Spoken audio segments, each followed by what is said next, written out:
As the year races to an end, it's typical of us to go down memory lane and recall a few interesting events. Let's start with Dr. Tsuji Shotimiri. When Nobel Prize winner Professor Wole Soyinka had his birthday this year, Shotimiri, who is a dramatist, comedian, musician, actor, and university don, performed the following in honor of the legendary writer. Whenever I completely stops writing, composing, let's put it this way, we decide in the end, I've written something similar, others have, and probably done it better. But I don't think that one day, maybe just 1 week or 3 days actually go by without one composing something.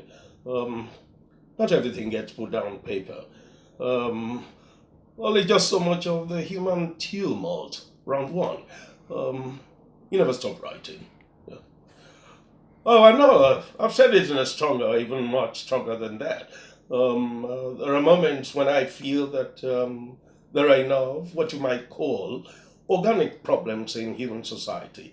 The human individual, issues of psychological makeup, issues, concrete issues like feeding millions, etc.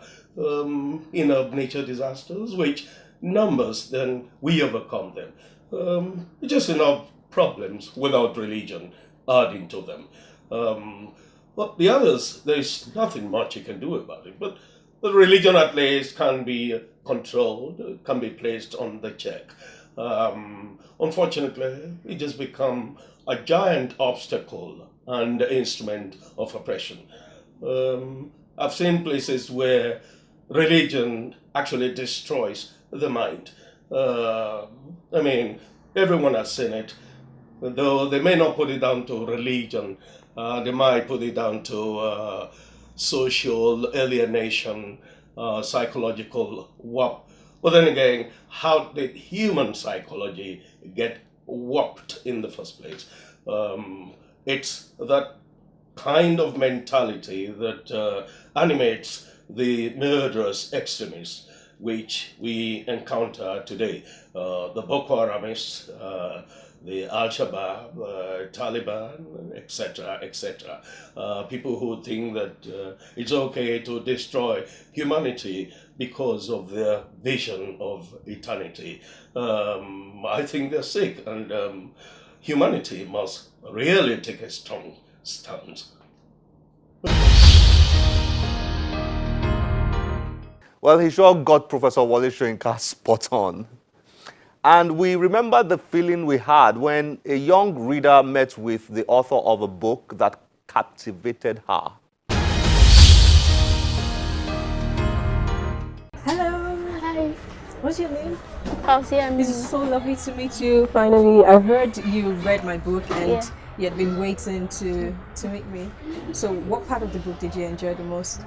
Enjoyed the part that Grandma Julie taught Sandra the way of life, how she could live in this life. It could be difficult at time, and it could be just so lovely. Did you learn any wise sayings at all?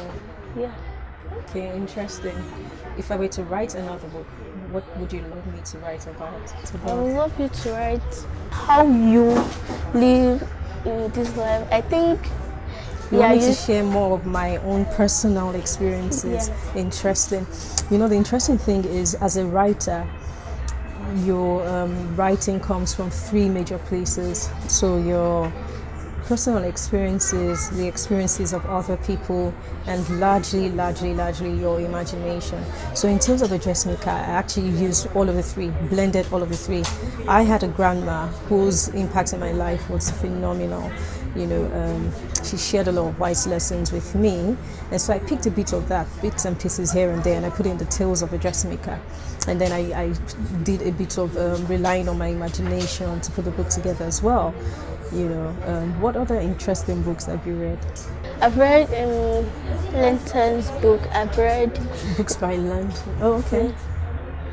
I've read different titles, and It taught me moral lesson and So when you read Tales of a Dressmaker, what part of it did you feel you wanted to talk to the author about? What questions did you have when you were reading it and you're like, oh, if I wish I could meet the author, this is what I would say to her? I would ask if it might be a funny question. Okay, ask me, it doesn't I would matter. ask if you were the one at the If I was Sandra, if it was about me. yeah. Well, bits and pieces of it about me, but not entirely everything. Finally, let's round up this episode with a reading from Leia Adenle, author of the acclaimed novel, Easy Motion Tourists. Here is a passage. The passage I'm going to read is about Guy Collins, a British reporter in Nigeria for the first time. And he's just been arrested. He's just been picked up in front of a bar where a dead body was dropped. It was a witness filming at the scene, so the police are taking him back to Bar Beach Police Station for questioning. And this is chapter 9 on page 46. Let's face it, I'd got into a car with men who didn't exactly say they were the police, didn't read me my rights. I hadn't asked for ID, we were racing to God knows where, and no one knew they had me. It would be a perfect kidnap. I thought of my boss getting a ransom demand and replying with a letter telling me I had been sacked. In the dark cabin, I tried to see the face of the man talking to me, and I listened to his voice, not to what he was saying, but to how he was saying it. Was he keeping me calm till it was time for the blindfold? Was he weighing up whether I already suspected that I was in the middle of my own abduction? I was alert like I'd never been before. The thought of being kidnapped, I discovered, does that to you. I studied him, and finding nothing on his face to interpret as a clue, I listened to what he had to say. He told me that the dual carriageway on which we traveled, Amadu Bello Road, was once a beautiful beach dotted with palm trees. Bar Beach, he called it. Over many years, he said, the Atlantic Ocean crept towards the city. Man and water lived in harmony for a period until a pyramid-shaped glass house sprouted on the coastal road. We just passed it, he said.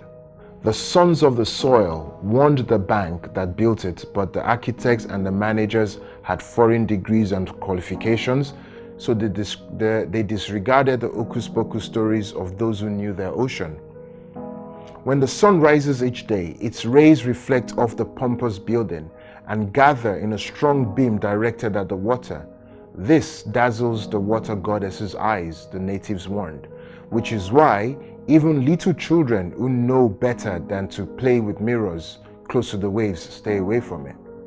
The goddess was angry. The bankers wouldn't tear down their building or replace its splendid glass with sheets of wood. The goddess decided to take the matter into her hands. With a regularity that could only be spiritual, the ocean began to flood its shores violently. The government hired engineers who called it encroachment. To stop the problem, they replaced what remained of the beach with an unsightly chain of concrete barriers. It didn't work.